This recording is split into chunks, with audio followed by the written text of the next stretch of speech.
They don't get so naked. There's not much nudity in Bond films.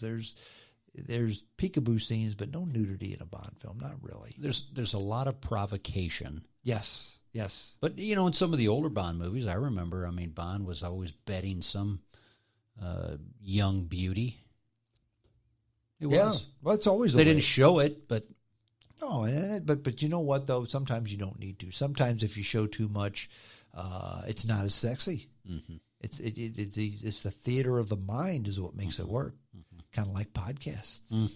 Okay, we could put this on YouTube, but if people saw what I look like, they think, why would we want to look at this? So that's kind of interesting to me. You brought that up. Is now that the big thing with these talk radio shows in the morning and throughout the day, they're all streamed live, either on YouTube or there's a video stream in studio with the hosts. Yeah. And it's kind of a head scratcher to me. It's supposed to be radio, but now it's radio / television. We killed two birds with one stone. Okay. If you put a camera on the radio show, you're now audio and video. So it's a good deal. You're picking up market share essentially. Yeah, Follow the money. Exactly. It's hard to make money in this business nowadays, just because things have changed. It's hard to make money doing anything nowadays, okay? It doesn't mean you can't. It just means it's hard. And the more options you can have, the more potential customers you can have. If you make a little bit here, a little bit there, a little bit there, a little bit here, 1 + 2 + 3 + 4 equals a living. And I think that's why they do it. It's not so they can make hundreds of millions of dollars. It's so they can make thousands of dollars. If you make thousands of dollars here, thousands of dollars there, it adds up. Multiple pockets. It adds up, and now you can raise a family doing something like that. I've said this is not a big epiphany. I've said this before. If I could figure a way to monetize this podcast, I'd put in my nose for the day job, and I'd do this. But I haven't, so I won't. Okay? It's hard to make a living at this. And I'm not done spending money. I'm not done buying cool cars. I'm not done building stuff and going places. Absolutely not. I still want to do stuff. And it's hard to make a living doing this. It's hard to make, let me rephrase that. You can make a living at this. It's hard to make a bunch of dough doing this. Okay? Many have. Joe Rogan has. And I admire him. You figure a guy like Tucker Carlson has 1.5 million people watching his show every night. Fox News host. Yeah. Number one cable news watched program in the evening. Tucker Carlson, 1.5 million. Joe Rogan gets 30 million podcast downloads a week. Okay? 30 million. Okay? They're not even in the same ballpark. So if you were to interview 10 people on the street, say 10 people in St. Louis, 10 people in L.A., 10 people in New York, 10 people in Miami, 10 people in Houston, 10 people in Minneapolis, and you ask them all, who is Tucker Carlson and who is Joe Rogan, who do you think would have the more notoriety? Depends on the age. Let's say 35 to 55. So Joe Rogan. 55 and over, Tucker Carlson. Because Tucker Carlson is on before 9 o'clock at night when those old people go to bed. By the way, I go to bed at 9 o'clock at night, so I'm an old person. Kind of like the old James May thing. James May says, who's from the Grand Tour, formerly Top Gear. He says, Jaguars are driven by old people with psychological problems. Trust me, I know. I've owned 5. So, yeah, the old people, Tucker Carlson. The younger crowd, Joe Rogan.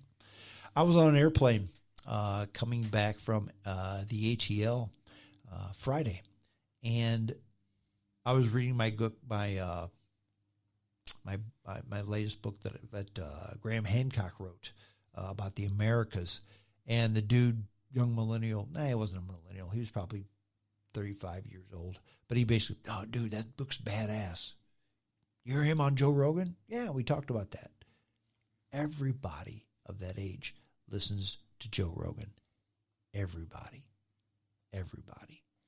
Well, it's interesting that you say that because, one, I haven't.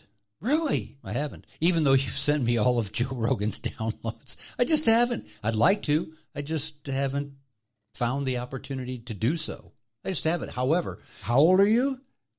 That's why. That's why. I'm 52. There you go. Okay. Yeah. However, I found it interesting because, I was out on a service call at one of my properties today, and there was a early 20-something guy that he was watching what I knew was a podcast while I was conducting the service call. And he's probably 22, 23 years old. And he was listening to a Joe Rogan podcast. Yeah. 30 million a week. That's a lot of folks. That's about 8% of the population of the United States. That's a lot of people. It's a lot of people. 1 hour and 6 minutes, Mad Dog. Strong, I got a little game I want to play with you. What's that? It's called This or That. Now, you have to choose one or the other. You can't get, mealy mouth and say, well, I kind of like this and I kind of like that and I really like them both. It's one or the other. It's really an absolute here. Okay? This isn't like the old fuck or kill game, is it? Because that's stupid. I don't know that one. Yeah. I'm going to name somebody. Would you rather fuck them or kill them? Oh, no. Okay. I'll play the game. No. This fuck or kill is a stupid game. No. This is a little different. All right. And these are topics that we all like to. In fact, you discuss them all the time. Okay. Go ahead. So it's pretty simple. And there's there's just a few questions, and it kind of what it does is it lets your audience delve in a little more intimate with their radio host, because then they have a better idea of what you like, even though you talk about it all the time. But this kind of pinpoints it down, kind of a laser shot. All right. Yeah, so I just 4 quickies. So this or that, Jaguar or Porsche? Jaguar, for sure. Art Bell, Rush Limbaugh? Art Bell. Read a publication or listen to a podcast? Wow. I love to read. I love to listen. It depends on the author. Arthur Conan Doyle, read. Joe Rogan, listen.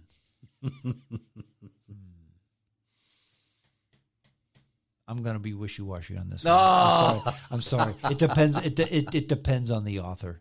It depends on the author. Depends on the author. Yeah.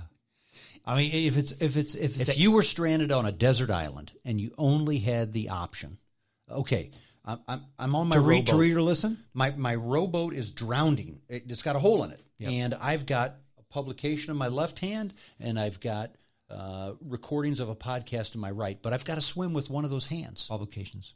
I'd read. Yeah, read wins. And you just answered. Reading wins. I would have to agree with you, even though I'm very audio stimulated, but reading you can take to a new level because you can use imagination. You can read it over and over and over again and find new meaning. And That's correct. This is a little blasé, but you're a big wine connoisseur. Red or white? Depends on the food. Absolutely depends on the food. A perch, you can't choose a red wine with perch. You can't choose a red wine with chicken without garlic. You can't choose a red wine with...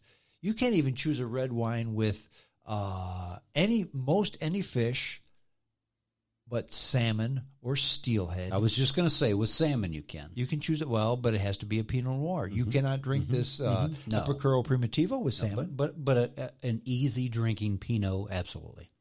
Yeah, I don't want to say I've soured on Pinots. I've had my fill of Pinots. I just have. So many people I know drink Pinots, and there are going to be people out there who I know listen to this podcast on a regular purpose who are rolling their eyes.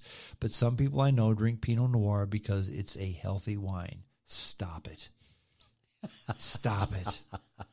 Pinot Noir is a fine wine, but it doesn't hold a candle to a Primitivo or a Zinfandel or a Cab or a Syrah, or a a Pinots are 10 hour popular Tannat. because they're easy to drink. They're easy. That's to drink. why. They're the new Merlot. Okay, and there's nothing wrong with a Pinot. If you have a nice salmon, or if you have a very mild pork, a Pinot Noir pairs very well with that. But red, I have to say red, because red has more flavor. If you don't throw fish into the equation, it's red.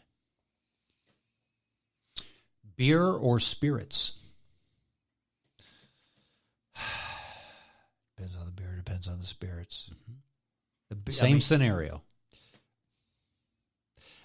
I am a big fan of microbrews. I love microbrews. As do I. But absolutely nobody will ever beat the king. Budweiser is still the best beer ever brewed by anybody ever. It's funny you mention that, because every time that I have a Busch beer, and that's the beer that I grew up on. Yeah, because you grew up in North St. Louis That's County. right. That's why. That's right. Nothing tastes more refreshing, has better flavor, is easier to drink than Busch beer. However, when I get a glass of Jack Daniels with no ice in it, a double shot in a rock glass straight up, and I can sip it, and I can smell it, and I can taste that charcoal mellowed old number 7, it just takes me to a different place. I love it. So even with you, it depends on the occasion. I would say a cold night. It's 13 degrees outside, and you're inside with a fire.